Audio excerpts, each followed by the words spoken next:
And joining us now is former BYU All-American and NFL standout wide receiver Austin Collie, who had his mark in this game. Austin, welcome back to BYU Sports Nation. How are you, brother? Double chain day? It's a 2-chain day, bro. Let's go. Let's go. Got it. You look good. You play good. You sling insurance good. I love it. We've been asking BYU fans today, frankly, all college football fans, if they want to get involved, what does this week and this game mean to you? So, Austin, in your mind, how would you answer that question of what it means to you? I mean, you know, I feel like I should bear my testimony right now. This is the channel for that. What it means to me. Listen, for me, and I think all of college football, this is one of the most important rivalry weeks of the season, right? Especially now, given that they're both in the Big 12 conference, there's actually some skin in the game in terms of what the implications are of the game, especially this year, given the fact that they're two ranked opponents and they both could very easily be the Big 12 conference champion. So, this week is huge. This week's huge for BYU. It's an important stepping stone to get to the conference championship and hopefully get to the college football playoff. When you said the magic happens quote, when you live right on and off the field, magic happens. Was that something you had thought about before? Was that a thing that Bronco had said? What's the origin of that?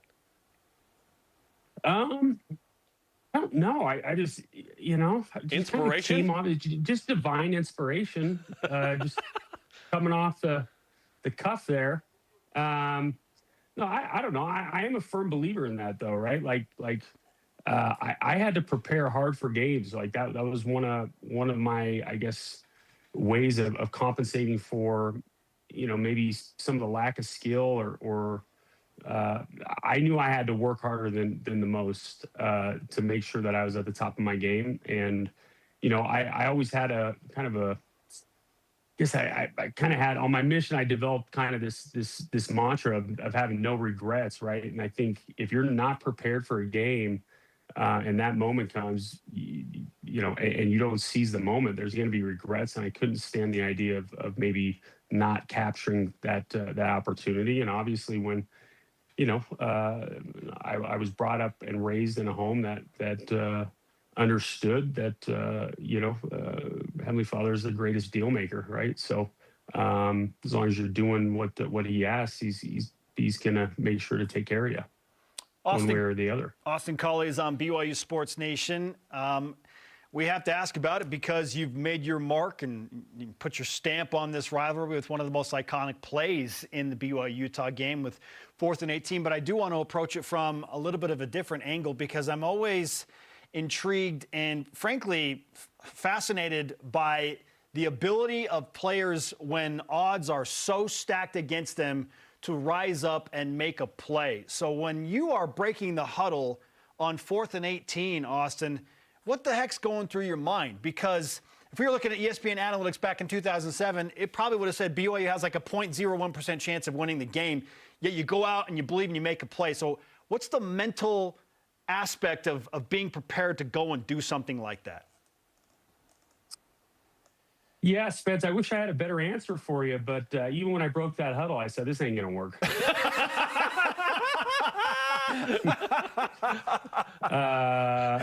Sure enough, so I was. I would love to tell you, I broke the huddle saying, we still got this. Now, not the case. 4th and 18, no chance. The DBs are going to be playing. Bryce McCain's going to be playing at the sticks. He's not going to bite on a double move. No one would bite. No one would bite on a double move in this circumstance, and he did, to my surprise. And at that point, it's just catch the ball. Make sure you catch. You catch the ball and stay in bounds, or get out of bounds once you catch the ball. But yeah, I just remember thinking to myself as I passed him, wow, he really bid on it. I didn't think that was going to happen. And that was Max giving you a hand signal, right? It was like 4 verts except for you, he said. Double yeah, it was four verts. He gave me a hand signal. And sorry, guys, I got people freaking calling me. Gave me 4 verts, gave me a double move, and yeah, I was like, dude, really? Not gonna happen. But I was wrong. BYU beats the odds. The Cougars, in that moment, I should say, they're trying to beat the odds this week as a 3.5-point underdog in Provo. And we just went through why we feel like it makes sense based on the analytics of what Utah's offense and their offensive line and defensive lines have done, how successful they have been. And BYU has good analytics too. But Austin, what do you make of BYU being a 3.5-point home underdog in this week's game? Listen, BYU is never going to get the love that they deserve. I think it's absolutely ridiculous that they're a 3.5-point underdog, but I do love it, right? Like, give us the chip on the shoulder. I feel like we play a little bit better that way when we're the underdog. But the fact that, we're ranked higher than the top 25, we're undefeated, we played probably the same level of competition, right? I do think over the past couple of years, right, they take a look at the quarterback position. They say, okay, new quarterback, new system. I think Bear being a true freshman, but I got to be honest, he doesn't act like a true freshman. You look at the turnover margin, you look at his production on the field and just how his presence on the field, his poise and composure. I don't understand it, but you know what? We'll squeeze out every advantage and every bit of motivation out of that 3.5 and get the win. Where do you feel like BYU has advantages this weekend? I think on the edges. I don't think their secondary is nearly as good as it once was. I do. Obviously, they're. I mean, I got to be honest with you. They got a lot of guys. They got 3 guys playing both ways. Is that correct? Yeah, they have several dudes. And they've gone away from that a little bit the last 2 or 3 weeks, but yes.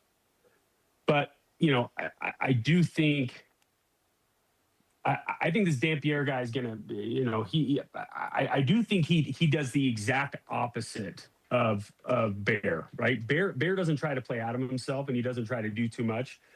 When you get a quarterback that tries to create stuff out of nothing, which I've seen this Dampier kid do quite a bit, there tends to be mistakes in errant throws. So, I'm hoping we can bring the pressure, get in his face a little bit, and hopefully the moment is a little bit too much to the point where he's not playing his natural ability and he's trying to do too much.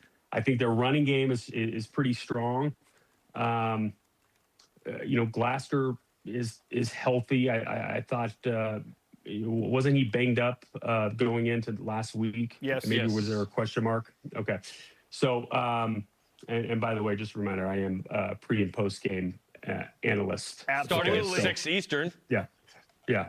So I should probably know all this, but yeah. I think our defense is solid. I don't think they have the skills on the outside. I think they're going to get it done in the running game, whether it's with the QB or whether it's with their running back. If we can stop the run, which I think we will be able to, I think we'll be A-okay, right? I think we have the better receivers. I think we have the better offense. Austin, BYU has had their struggles at times in containing an athletic quarterback. Yes. Going back to the Colorado game and, frankly, even times with Noah Fafita. So what do they need to do differently to, as you were saying just a moment ago, slow down Devin Dampier and contain him? I don't know. Obviously, you're going to put a spy out there, right? Somebody who's athletic and Jack. Yeah, but is Jack back? He should be. I'd be shocked if he did not play. Amen. Okay, get Jack back there, right? Spying him, making sure he does. That's his sole responsibility all game is you just follow that kid. Because honestly, I think that's the only way they beat us. If that kid gets on the loose, man, and he puts up 80+ yards in rushing, I think that's where we're going to get absolutely killed. But again, I think we have enough athletes on the defensive side of the ball where we can put Jack or whoever on him, spy him, and make sure to contain him. Yeah, it feels like that is the key. Force Dampier to beat BYU with his arm if you can contain him in the pocket. Great stuff, Austin. We appreciate your insight into the rivalry as always and recounting how much you believed before 4th and 18. I was such a believer, bro. Unwavering faith. Oh, love it. Always, I love that you're real, man. We look forward to more of that on Saturday on the pre and post game show. Thanks, Austin. Thanks, Austin. All right, talk to you.